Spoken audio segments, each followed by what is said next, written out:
Okay, continuing on in our professionalism series, I want to talk to you about email etiquette and how that can help build your professional brand.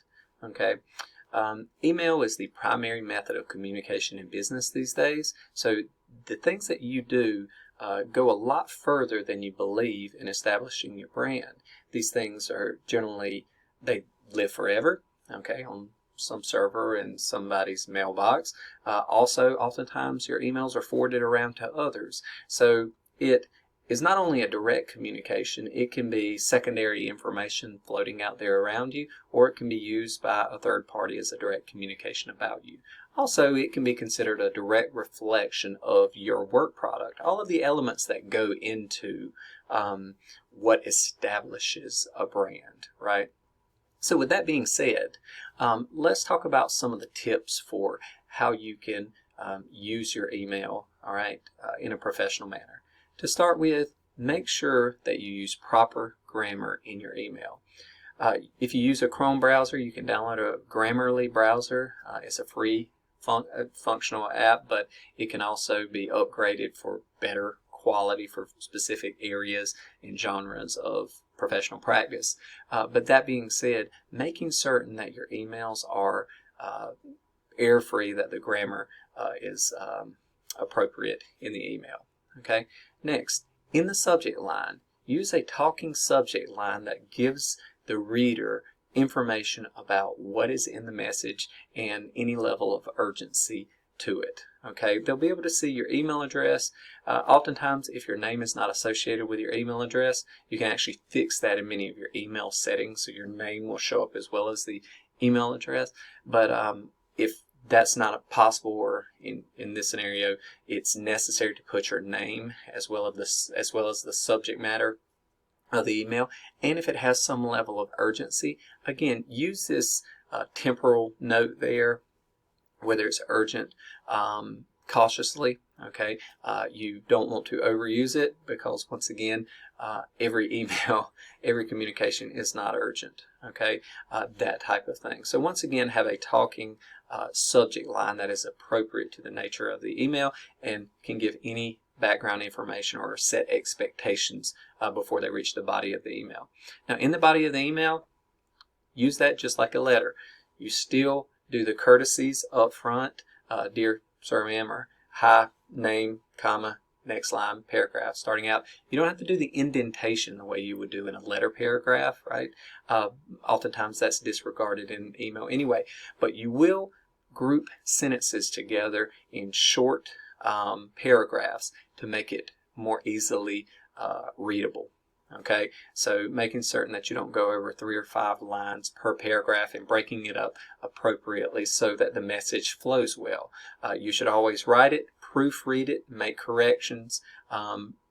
In some scenarios, you may even want to print out the email, right? Because lots of times you don't pick up errors in grammar and syntax, things like that, well, reading it on screen. But if you print it out, a lot greater likelihood that you will pick up on that. So, but anyway, even if that doesn't happen, do make certain to proofread your email before you send it. Okay, one good practice is to make certain you're using active voice, saying direct action, like person action, not passive voice, like something was done, right?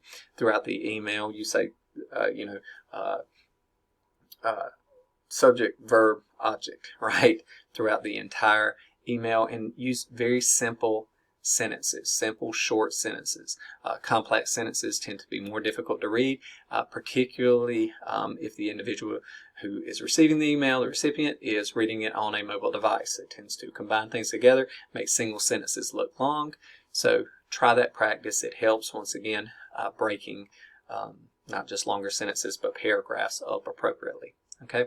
Now, if you're going to include attachments, give an explanation of the attachment. Identify the attachments that are there in some brief summary of it that gives the type and amount of information necessary for the reader to understand what the attachment is, and will allow them to judge whether they need to open the attachment at that time or whether it should be saved for later. But if you are able to translate information into the body in an effective effective manner and still make it readable and useful without making someone open an attachment, it is generally well received by the recipient. You can still attach it and make reference that actual document attached, or whatever you're referencing is actually attached, but to give a summary in the body of the email is generally a very professional thing to do.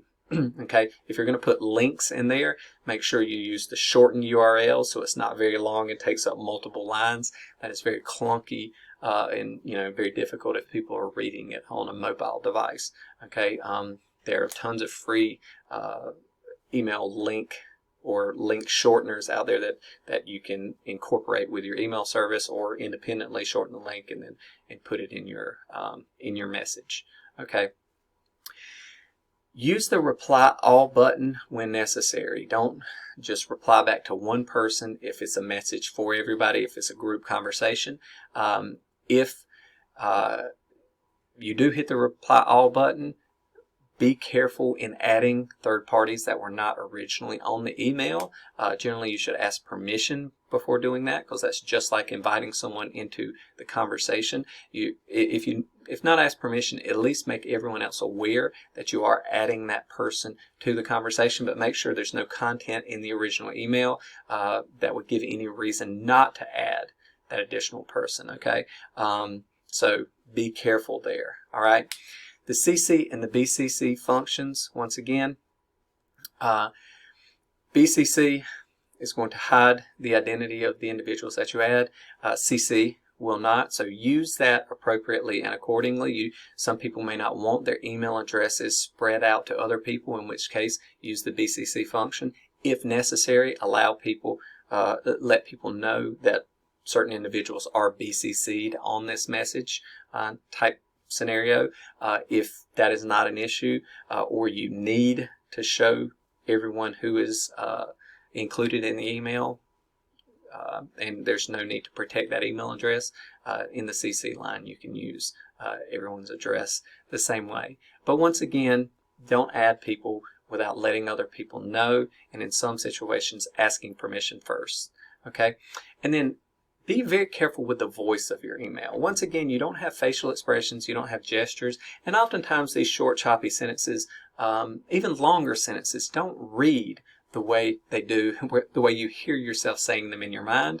Generally, the interpretation is that email messages are more straightforward and brusque. Okay, so it is easier for people to take offense or to misunderstand the communication. So keep that in mind. Right?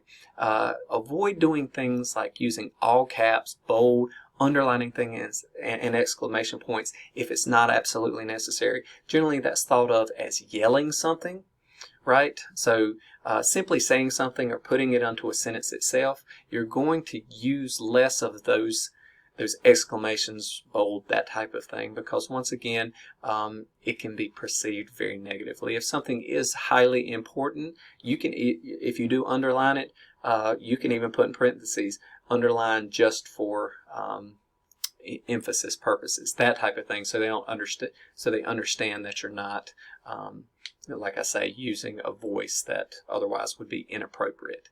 Okay, and then make sure you have a signature block aligned with your phone number and whatever email address, whatever other information you need to give to the person at the bottom. Also, use something like very respectfully, sincerely, or truly, something like that as a pleasantry as well. But just make sure that if you're sending the email, that the recipient does have your information. That is particularly important if the email gets forwarded along. Lots of times when the email is forwarded along, your email address will not appear in the forward line. It will just be your name, especially if the email program reduces your email address to just your name because you're a recorded contact in their system. So having your contact information can greatly help third parties who will need that information when they receive the email. It will save you some work, but also adds an air of professionalism to everything.